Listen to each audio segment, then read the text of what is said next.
The Pitt Rivers Museum in Oxford was founded in 1884 by Augustus Pitt Rivers, a British Army officer, ethnologist and archaeologist.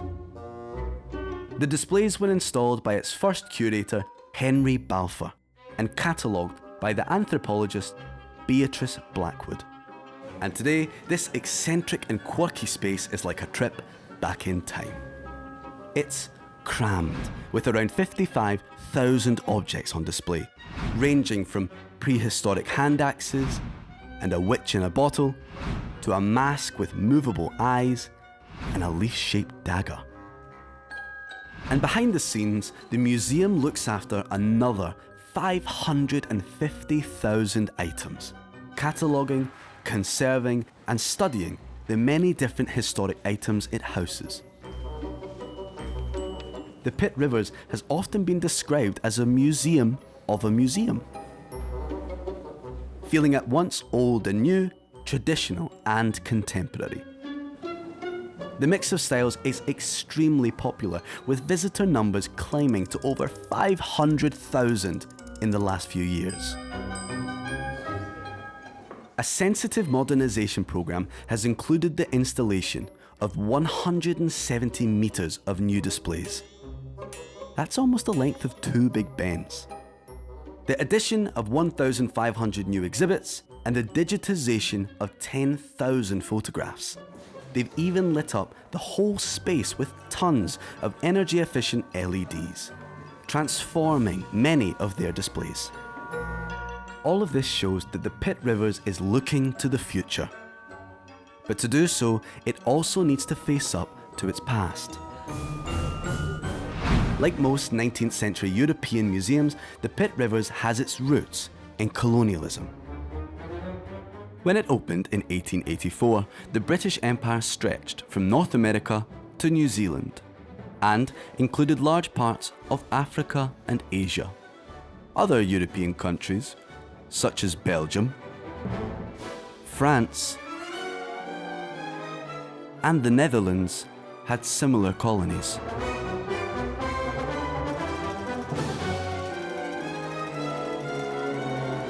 At the time, it was common for these colonial powers to send people across the world, with the army, to work, for study, or sometimes just for fun.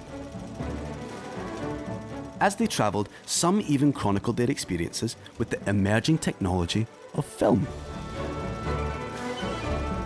Looking through the Pitt Rivers Film Archive today, you get a sense of what it was like for these European travellers, encountering people and places they knew little or nothing about. They had suddenly discovered new and different landscapes and creatures, witnessed rituals and religious ceremonies, and been fascinated by the clothes of both rich and poor, as well as by the local craftsmanship they observed. But you can also see the colonial mindset, where what they saw as foreign and exotic was to be captured, relocated and displayed for those back home in Europe. They didn't just take photos or film. Before long, items of historical interest were being sent to Europe from all over the world.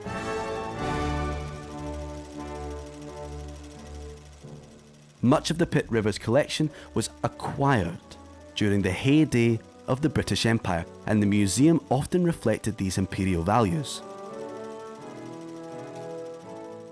When object labels were written, for example, they used what is now considered derogatory and shocking language.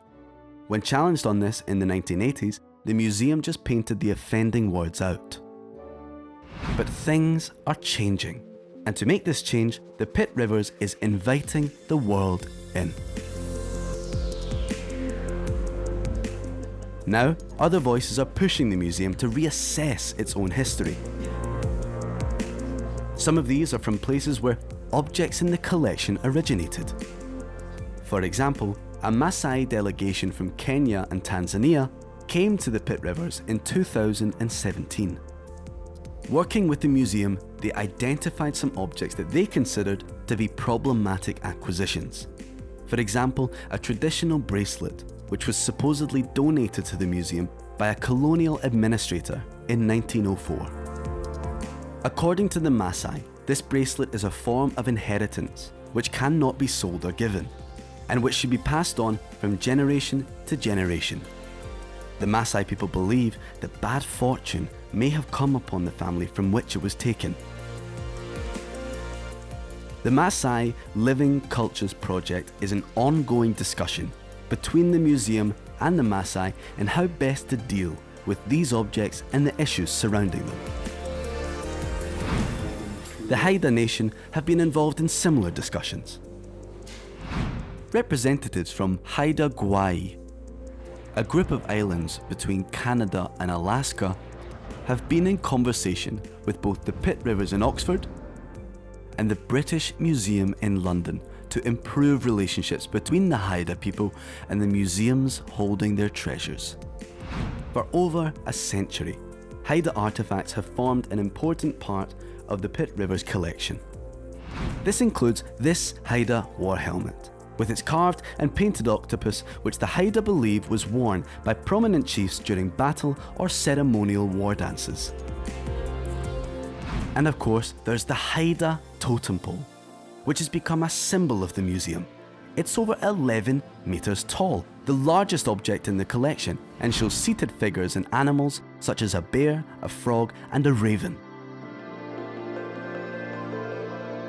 These totems serve many purposes, such as commemorating important events or telling the stories of the local people. All of these items still have huge cultural significance to the local people.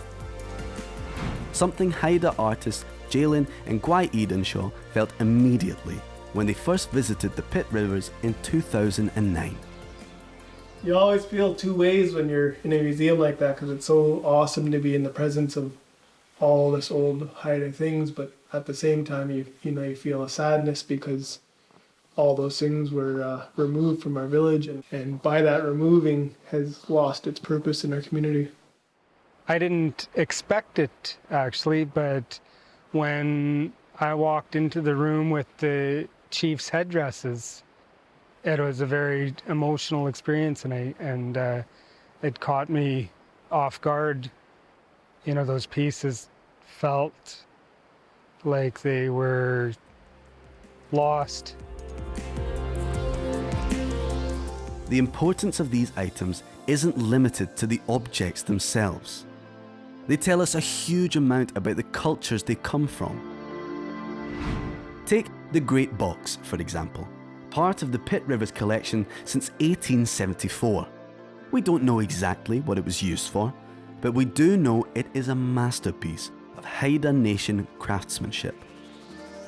That's why Gwai and Jalen decided to create a replica. The brothers spent 28 days at the museum, studying the box and relearning the skills of their ancestors. Working 12-hour days, they eventually carved a replica and took the new box and new skills back home. This is just one example of the many projects to welcome more voices to the debate. The Pitt Rivers has run workshops, seminars, lectures, and meetings to ensure this difficult history and the hurt it has caused is heard and understood. Of course, this doesn't right those wrongs, but by shining a light on its history, the Pitt Rivers is showing that the past belongs to everyone.